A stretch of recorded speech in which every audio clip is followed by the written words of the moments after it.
Welcome to Pebbles of Light. I'm your host, Ann Maxon. Have you ever felt a bit lost during the dark times of life's challenges? I know I have. I'm so grateful for those friends, loved ones, and even strangers that have provided me a pebble of light in the form of understanding and support. They've blessed my life, sometimes even more than they know. Seeing a little bright spot on the path has helped me to move forward when things are difficult. This show is here to celebrate those who add light to our lives. We will share some of their stories as well as ways in which to light the paths of others. Please come find me on Instagram and Facebook at Pebbles of Light, as well as at ammaxon.com. I love having the opportunity to interact with you and hear about those who've added a pebble of light to your path. Enjoy the show.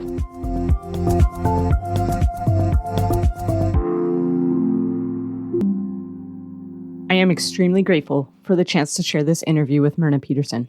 I've known Myrna since I was about 11 years old. She was one of the adult leaders at a Bible camp that I attended in northern Minnesota. In June 1995, a few years after we met, Myrna was driving home after a long day. An oncoming vehicle came into her lane. She swerved, her car crashed, and she had an incomplete fracture at C3, C4. The other vehicle did not stop. She was found the next morning and life-flighted to a hospital a couple of hours away in Duluth, Minnesota. At the time, she was 45 and a single mom to 4 teenagers. She was in the hospital and rehab facility until the end of February 1996. We'll talk a bit about the accident in the interview, but I'll also link to a TED Talk that she gave in the show notes. Since that time, she has done an incredible amount of advocacy work. She is currently involved in 16 volunteer organizations. She has started a nonprofit that has raised hundreds of thousands of dollars to increase accessibility for those who are differently abled. We'll talk a bit about how she broke a Guinness World Record that was set by Superman himself, Christopher Reeve. As you feel of her goodness during this interview, please think of someone you could share her message with. Before we jump in, I want to share a quick review of the week. Mally's Nat says, "Love it. I love the name of the podcast. I was inspired by Anne's story and grateful she is willing to share her struggles. She is a light and example to others and has overcome so much. I love the topic of being a light and recognizing the angels in our lives. I'm excited for more episodes." Also, if you are still in search of some holiday games, check out the games gift guide at ammaxon.com or at the link in the show notes. Last week's Pebble was based on our interview with Tessa and Jameis Buck about finding our path. The Pebble was to be a first responder sometime this week. When you feel prompted to do something, whether for someone else or for yourself, just do it. I'd love to hear about your experiences with that Pebble. And now let's get into this interview with Myrna, who personally I consider to be more of a boulder of light than a pebble. You'll see what I mean. I'm so grateful for the opportunity to talk with Myrna Peterson today. And Myrna, would you be able to give a little introduction of yourself and some background about you? Sure. Hi, Ann. Myrna Peterson. I grew up in southeast Iowa on the farm, number 10 of 11 children. Graduated from school there and then went on to Luther College in Decorah, Iowa, where I got my BA in elementary and physical education. Started my teaching career in South Washington County, Minneapolis. Taught there for 2 years, got married, went up north to Brainerd, taught 1 year at Brainerd State Hospital, 1 year and 2 years there, and then went on to Black Duck, taught 1 year there, and then 19 years in Deer River, Minnesota. After I was married, lived there until was in a serious car accident. I was 45 years old, had 4 teenagers at the time, and was in a car accident that broke my neck at C3-4, incomplete. So it left me quadriplegic, physically differently abled from my shoulders down. 25 years later, here I am, living in Grand Rapids, Minnesota, and still an active community member. So. Very active community member. And that's one of the things I really want to talk about today. I've known Myrna since I was about 11 years old. So I guess that's about 30 years now. So I knew you I can't believe that it's been 25 years since that accident. You know, some days it feels like a month, and other times it feels like I've never been not differently abled. It depends on the day and what I am, because I did just have my 32nd surgery in 25 years. So it has not been without some downfalls, but I've met wonderful people along the way. Once I got past the first 17 years, the rest of it has been pretty good. Looking at the things that you've done with your life, you have done so much to give a voice to people who haven't had a voice, whether that was before the accident and you were working with different groups of people. And now after the accident, you have done so much work to increase accessibility for people who are differently abled. Can you talk a little bit about where that started? Where did that desire to be a voice and advocate for others start? When I was in 8th grade, the middle child in our family, my brother Leon, was attending school at Luther College, and he was hit in the head with a baseball when he was playing. It cracked the helmet, but it did not fracture his skull. And he went to the doctor there. They said it was all clear with the X-ray. So on the way home, they were going to pass through Rochester, St. Mary's, and they advised him to just stop there for another checkup. Well, he and the coach walked in the door, St. Mary's Hospital. He went into convulsions, and later that night, they removed 250 cc's of blood from his brain. 4 days after that, they had to go in and do another surgery to get the pressure off of his skull. Well, he was at Rochester St. Mary's for 9 months. My parents moved there. 2 oldest boys were at home running the farm, and then there were 4 of us left in high school down to my little brother in 4th grade. So my mom and dad moved to Rochester, got an apartment, and my mom came home only twice during that 9 months. My dad came home once a month to check on the farm. Well, Leon progressed. He was in a thermal blanket for the first 12 days and couldn't even control his temperature. So there was like 1 in 1,000 that he would live. Power of prayer and my parents' faithfulness, good medical staff there at St. Mary's, saw him through that. But he was either going to go to a long-term facility or my parents were allowed to bring him home if they pretty much turned our home into a care center, which they did. And my parents instilled in all of us a tremendous love of the Lord and a good work ethic. And it was all about family. And my dad was a huge 4-year letter winner baseball player in college. He created 3 different sized baseball diamonds, and all the young boys in our area would come on Sundays to practice baseball. And Leon, my middle brother, was outstanding. He was being scouted, by the White Sox, but my dad wanted him to finish college first. So baseball was instilled into our life too. The love of baseball, and every one of us played baseball. I played softball all the way through college, but that was something that was ingrained in us. It was a family passion. So when Leon had this accident, instead of turning away from baseball, it just kind of drew us that, once Leon got home, they made sure that he was still going to all the baseball games that followed. And so the family just rallied around him. Just at the time when I had my accident, my mom had a paralyzing stroke on her right side. And those things really instilled in our family. The faith was so strong and the perseverance that all of us just kind of clung together even more. And my mom took over the role of don't ever stop, we can get through this, and encouraging. And when I had my accident, it was on the 21st of June. I don't remember anything till the 4th of July. But I remember the nurse coming in and she said, well, it's Freedom Day. It's 4th of July. Let's get you out of bed. And I was looking out the window and I thought, what freedom is there? I just was in kind of denial, whatever. Well, I turned my head to the foot of my bed, and there on the wall was a crucifix. It was St. Mary's Hospital, a Catholic-owned hospital. And I saw that crucifix identified with Jesus Christ, the sacrifices that he made, thought of my brother. He lived 20 years until he died. Thought of all the perseverance that my parents did throughout to that point. And I thought, get yourself out of bed and don't look back.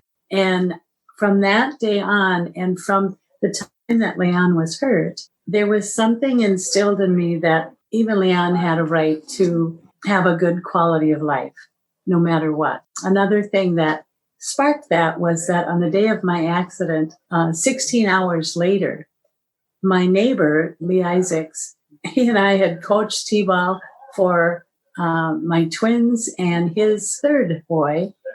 We both at that time had 4 teenagers apiece. He lived less than a mile and a half from my house. He became paraplegic that afternoon from a motocross accident on the field that he had created a trail right where my vehicle ended up in the ditch. And I laid there for 6 hours during the night and found in the morning his attitude about his accident and mine were completely different because he was angry because what had been taken from him. And when he found out he would never walk again, he just had a different attitude against the whole world. Everything was against him. And the two of us, having been so close, I couldn't understand his anger. I certainly didn't like that I had so much taken away from me. But I thought, wow, Lee, you're still alive. I don't understand that. Getting back to how did I get to the abilities, we're talking 20 years after our accident, he was still really angry at the world. And by that time, we were both tied for 25 surgeries apiece. So by 2015, we were at similar stages, kind of figuring out where we were supposed to be in the world. I had been on severe narcotics for the first 10 years and had a hard time even admitting that I needed to be off of those. Finally went to a detox center and spent 3 weeks there, got rid of all of the narcotic medicine. It's the best thing that ever happened to me for my constant chronic nerve pain. But in 2015, I had decided that I wanted to get a vehicle that I could drive myself. And I'm very, very limited, but the technology now that I've been really involved with says that I can do it just with voice recognition and some other adaptations. So it's very expensive. So my kids wanted to do a fundraiser. I said, well, I'm not going to do it to get something for me without Lee. And so I said, I want Lee to get a 4-wheel drive adaptable truck. And so the girls talked to his family. So we decided to do this as far as a fundraiser, do a Guinness Book of World Record to give more people interest in coming to the event. Well, we found that Christopher and Dana Reeves' family had done 149 wheelchairs rolling consecutively for 1 minute. So you were taking on Superman. Right. And so we said, well, we'll do 200 wheelchairs for 2 minutes.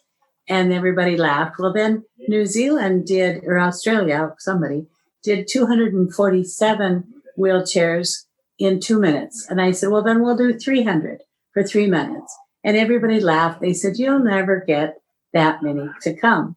Well, I went around to all the assisted livings and nursing homes, and I got the bus company to say, will you help haul people, and use my van and a couple others to get people there. Well, the day of the event, we brought 100 manual chairs there to help set the record. But 251 people showed up in their own wheelchair. So that meant 351 people rolled for 3 minutes to set the Guinness record. Well, afterwards, I had people saying, Myrna, thank you so much. This is the most fun we've had. It was like, are you serious? Why? And so Lee and I, together with some other volunteers, held 4 public forums around the county to say, what are the barriers that keeps you from being out? Because we don't see you. We don't see anybody. I drive around town all the time in my wheelchair, but I was the only one. I never saw anybody. Well, number 1 priority was transportation. We can't get anywhere. In our community here, we don't even have an accessible taxi.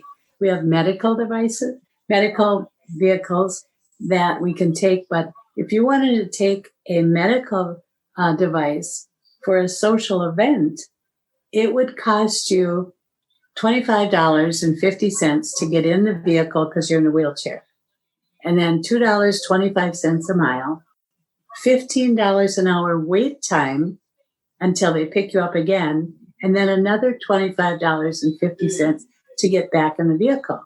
Well, that's $81 if you stayed for 2 hours before you even paid mileage.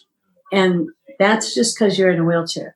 And then people that live in facilities, they only get to keep around $100 a month.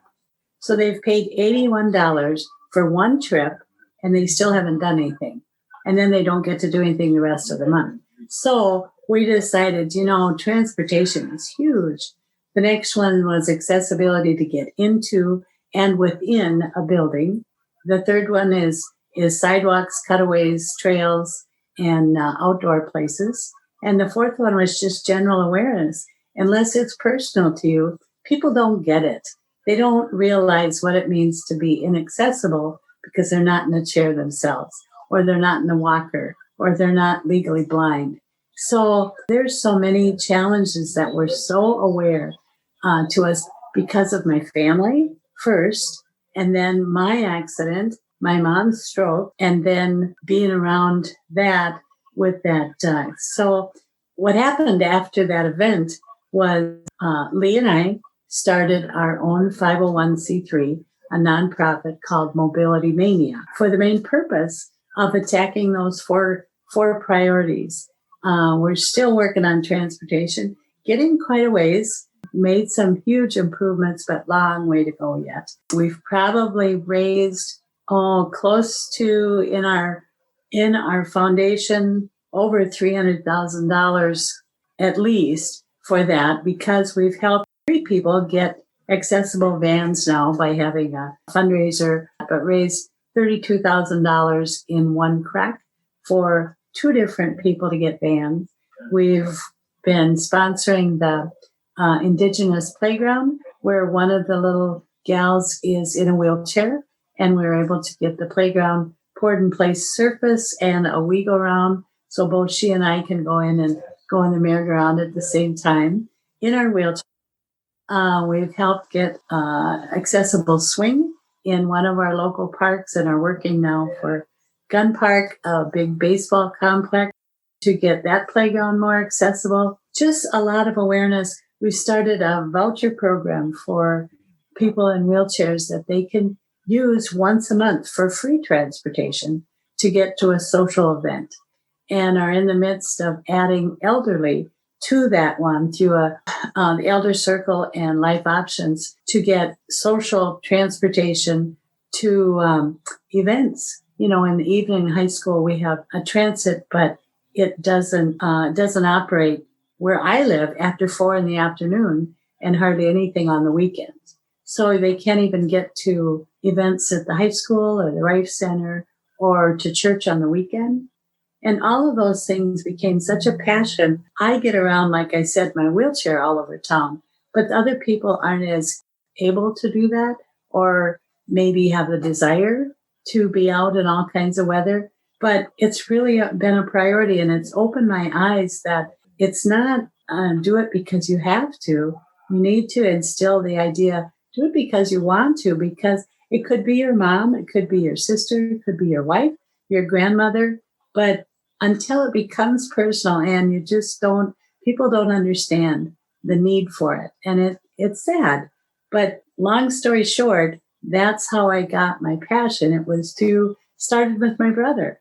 And when it was personal to me, and I can see it in my own kids now, how they became little ambassadors when they were teenagers. The twins were going into 7th grade, Trisha into 10th, and Larson to 11th, sophomore, junior. No, 9th and 10th at the time of my accident. Man, there were times when I thought I was going to lose them because I couldn't be with them at every event like I used to be. But boy, come Friday night, their friends would come home with them, and many would stay till Sunday. Lars would go on to college. He'd come home, bring his buddies with. They'd all end up around the bonfire at night. They'd come in and they'd end up on the floor telling me all about what they talked about outside. I know my PCA would come in the morning and she'd say, Lars, you want to wake your buddies up and I'll make you all breakfast because I got to get your mom out of bed.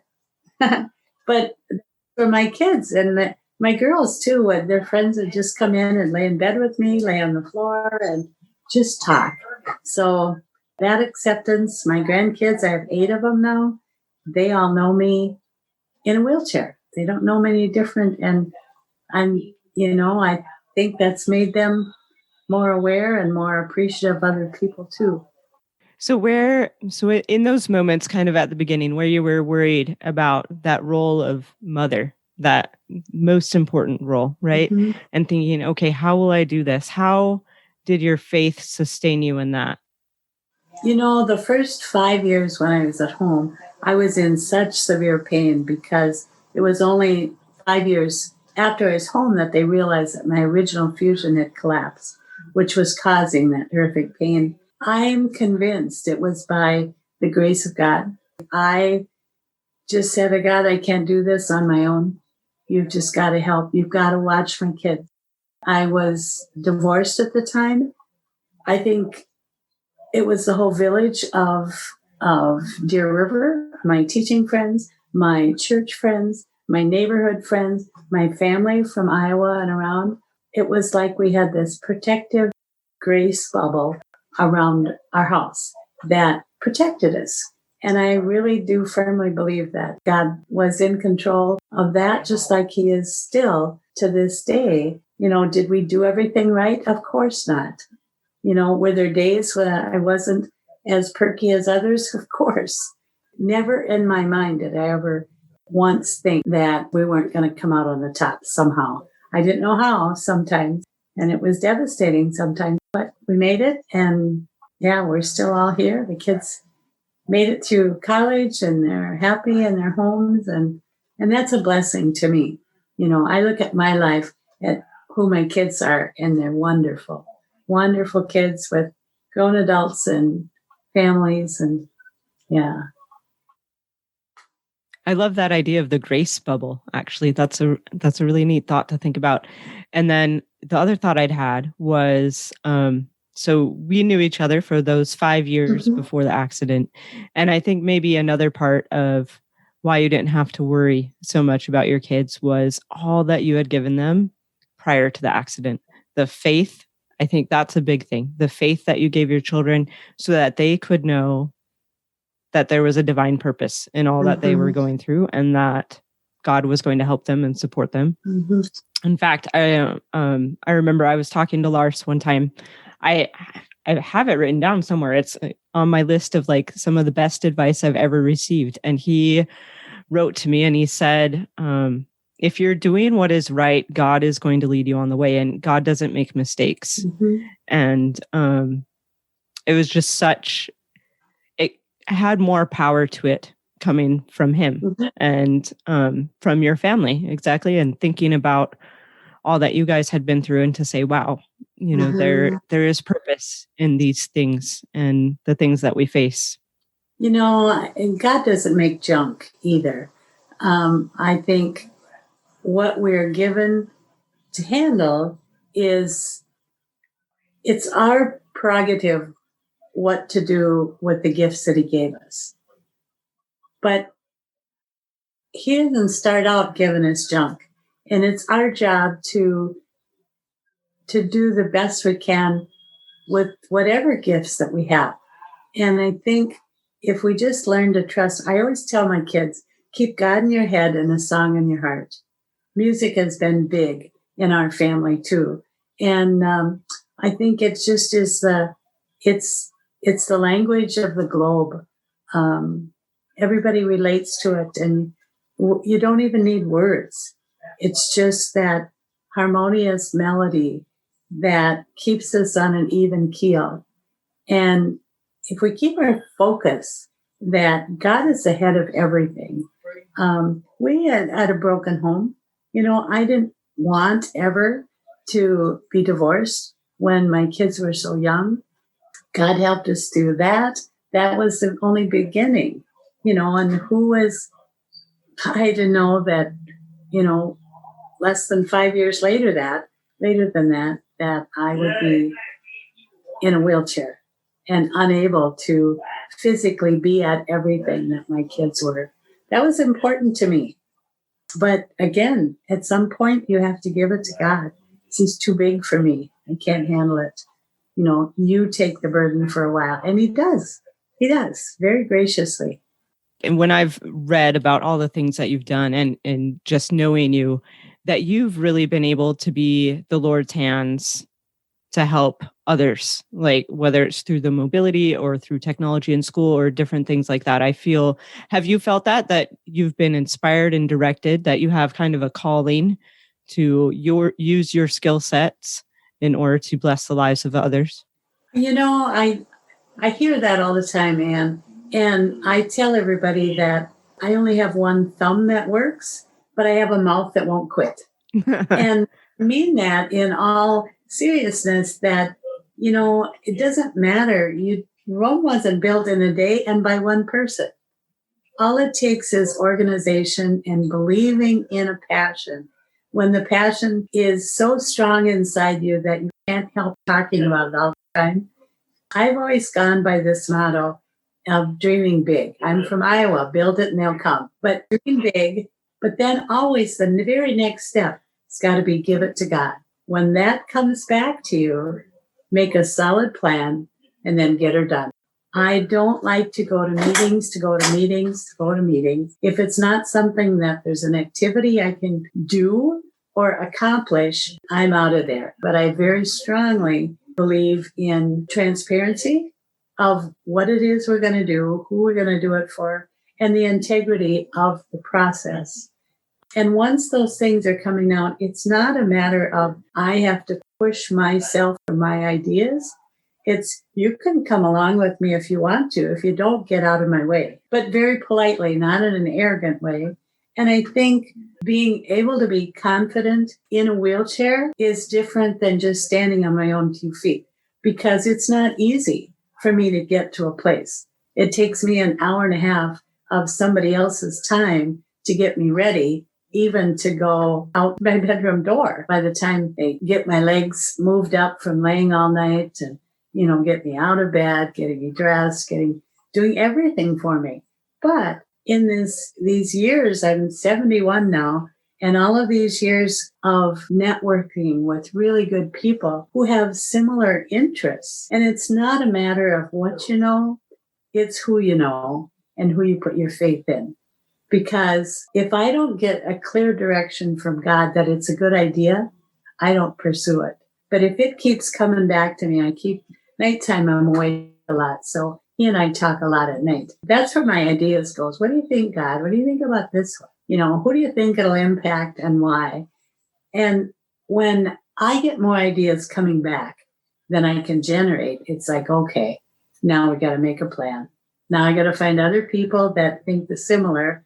And I think being recognized and being like on the Governor's Council, Minnesota Governor's Council for connected and automated vehicles. Well, that's a real big futuristic thing. And anymore, it's not a dream. I was fascinated with the Jetsons when I was little, and that was the powered vehicles. And I said, boy, wouldn't that be cool? And then when they had the teacher in space signed on to be, I want to watch Krista McCullough and I want to do all those experiments that she's doing up there and there.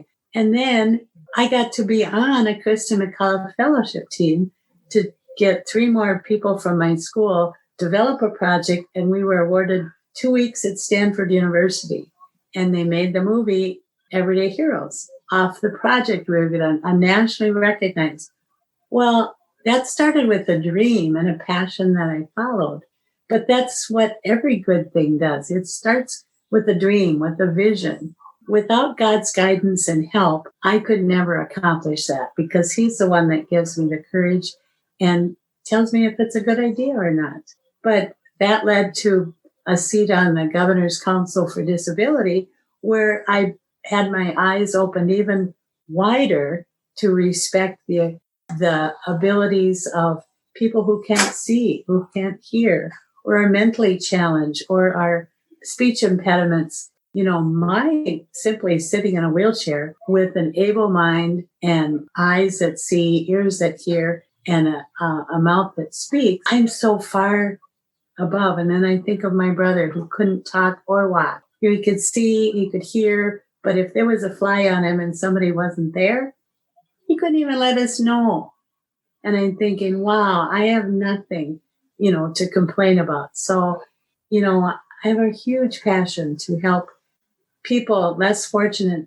And, sometimes, Anne, the people that are the most less than fortunate are the ones that don't understand, the ones that don't see disability, or the ones that don't see somebody's color of skin and appreciate. 6 of my 8 grandchildren are biracial, and the mother bear comes out on me.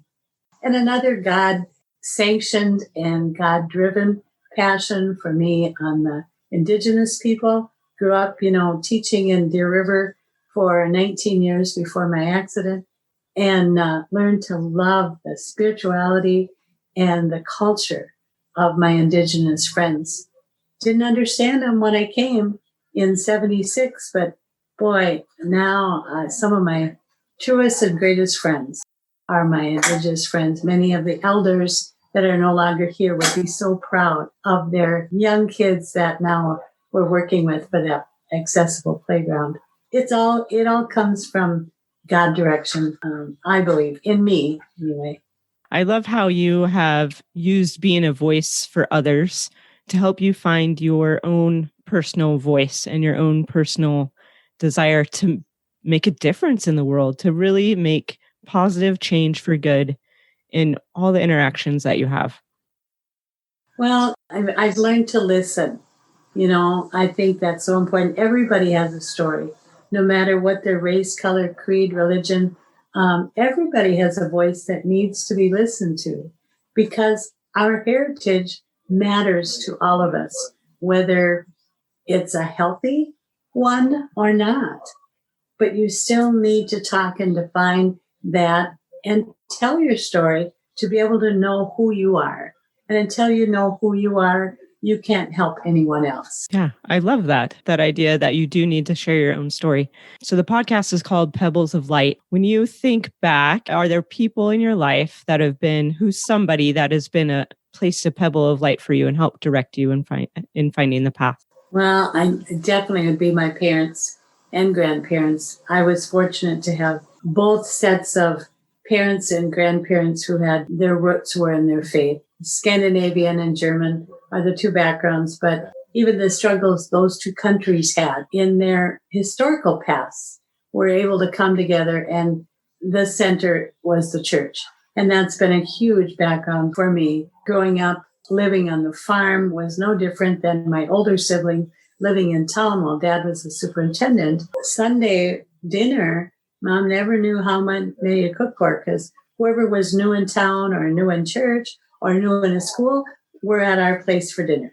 Whoever needed new clothes or food or anything was always, okay, kids, what toys don't you use? Or which ones do you want to give to somebody else? Or let's find some of your clothes that we can take. So growing up with that kind of parent type, but then also I think I became a pastor junkie or whatever you call those, because every pastor I've had at any church has become a friend of my family and a confidant of mine.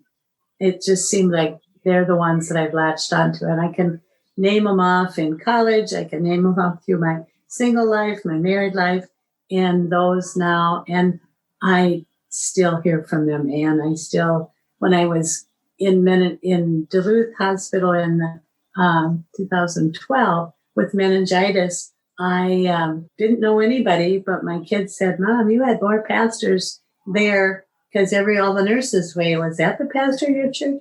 No, not that time, not now, but well, is that one? There's another pastor. How many churches does she belong to?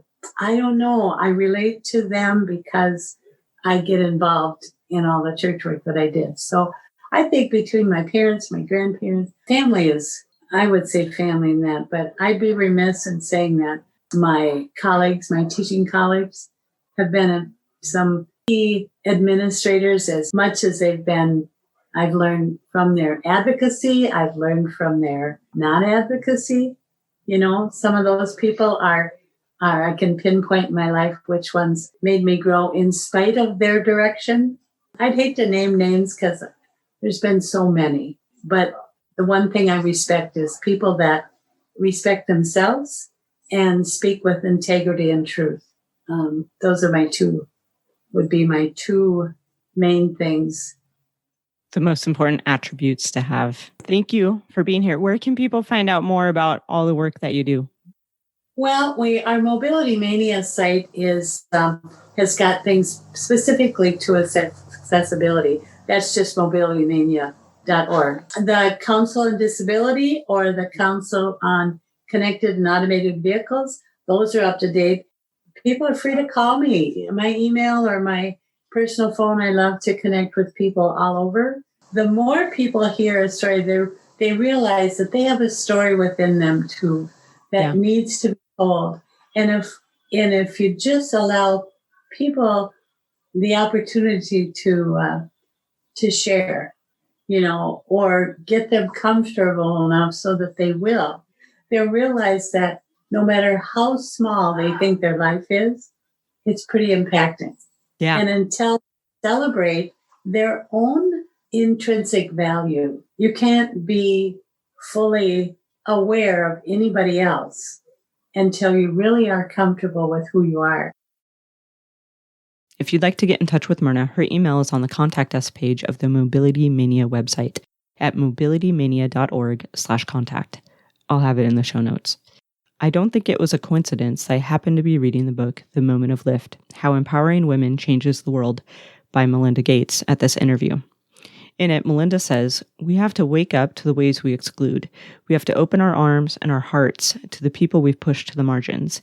It's not enough to help outsiders fight their way in. The real triumph will come when we no longer push anyone out. I feel like Myrna's experience in her championing those who may be on the outside is such a demonstration of that. I'll be sure to link to that book, as well as the websites for Myrna's nonprofit and her TED Talk in the show notes. And you can also find the gift guide there as well. The pebble for this week is to do your best to really see people and understand their story. This can be as simple as looking the store clerk in the eye while sincerely telling them thank you and to have a wonderful day. Or it could be taking time to talk to someone while in line at the store, or even reaching out to a social media acquaintance and learning more about their story. Brene Brown has said that, quote, people are hard to hate close up, end quote.